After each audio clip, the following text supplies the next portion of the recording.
Okay, so today I am going to attempt my very first dirty pour. So here I have my hog cup prepped, and I have some orange paint, some white paint, and some black paint. What I've done is I've put some paint into the cups here, and then I added in a little bit of water, not too much water, just a little bit. I actually added too much to the orange and had to add a lot more paint. And so what I've done is I've tried to get the consistency so that it's just dripping down. It's not too thick, but not too thin either. So you'll see the black is a little thicker, but the idea is that it can drip down the cup. And I have the least amount of black because what I'm trying to do is an Orioles cup, and I want kind of some thinner stripes. I watched a ton of videos and read some things, and who knows if I'm doing this right, and this may turn out to be a total disaster and no one will ever see this video, but we're gonna give it a try anyways. You'll notice that I have it prepped up here on some cardboard. A lot of people use plates.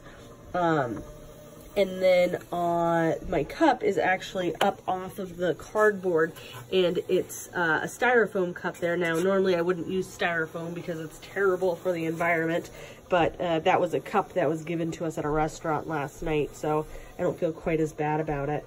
And so I guess we're just gonna give it a go, and it's gonna get really messy, and I guess that's why they call it a dirty pour. But I'm gonna go ahead and just start with probably, I'm thinking, my orange paint, and then some black and white, and then we'll just do it over and over again. Now, a lot of times people will pour all of their paints into one bigger cup and then just kind of plop it on top, but I'm really trying to get like a stripey effect. Again, this is my first time doing this, so who knows if it will actually work. So there it goes.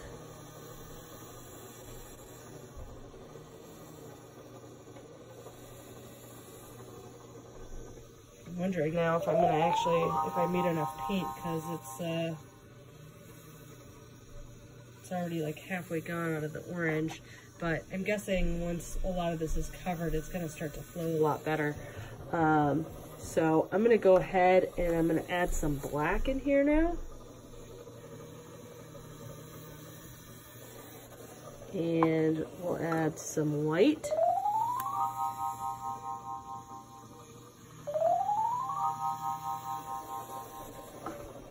And so here's the messy part. See, it's starting to get a little messy. I really hope that I had enough paint here.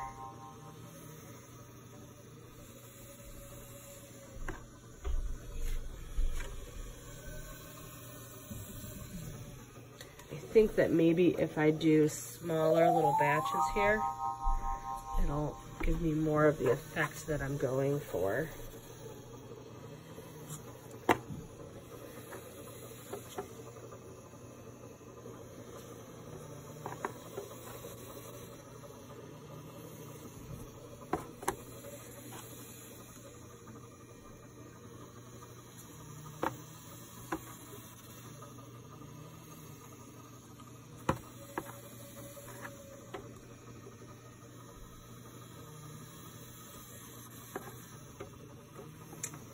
You see, I'm starting to get my real drippy stuff down here.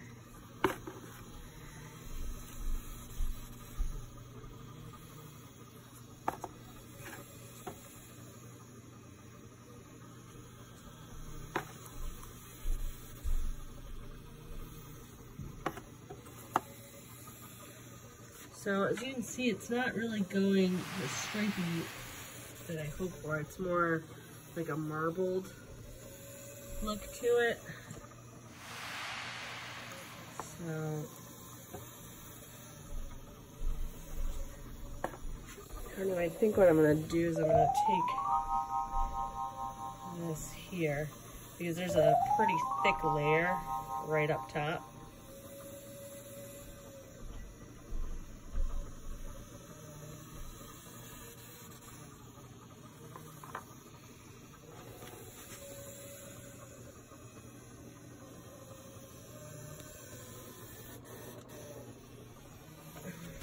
Yeah, I'm not gonna lie, I'm really not liking this, so.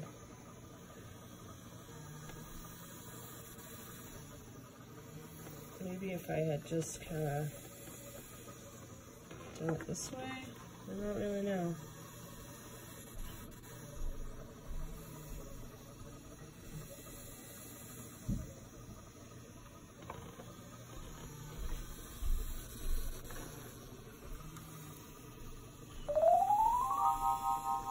Oh, I think that's what I should have done. Instead of pouring it in the center, I should have just poured it down the edges like this.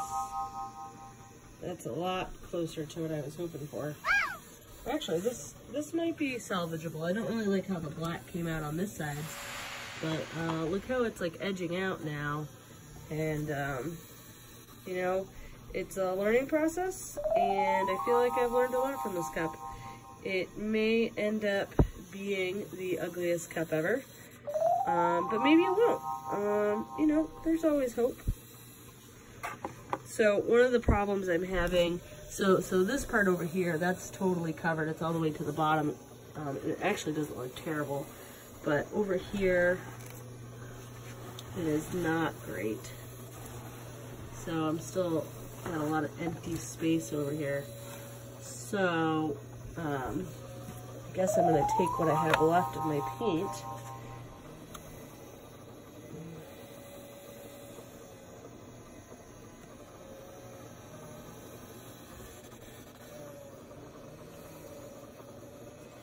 I wish I had a little more orange left.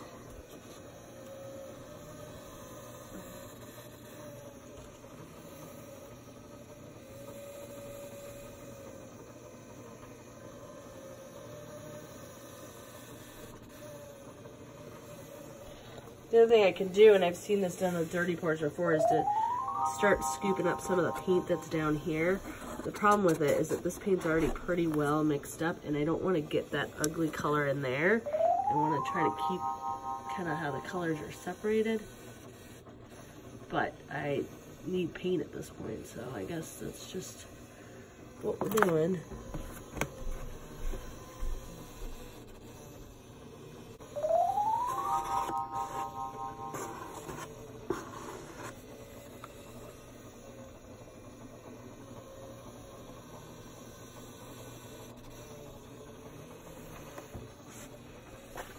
I don't know. You guys think this is starting to look Halloween-y? I mean, the shame of it is that, like, this part right here, I like how that came out. But that is about it. Hate to say it, but this may just be a dead cup. So, you know what? That's kind of what making cups is about. You do some stuff right and you do some stuff wrong, and somewhere you learn some stuff, and then you start making some really good cups. And I do have to say, out of all the cups that I've made, this definitely is one of the uglier ones. But I usually find that it's during those really ugly cups, the ones where you mess up all sorts of stuff, that you really learn a lot. But, you know, here it is. I will probably strip it and try again some other time, just to see that not all of my cups are hideous. Here's a couple other ones. So this one I learned a lot from, because I really need to seal it a lot more. That was a beautiful ombre cup. Over here, this one is a Lion King cup. It's going to my daughter. And then this one is a fun St. Patrick's Day cup. It's got space right there in case we want to add a name. So if you're interested in this cup, let me know.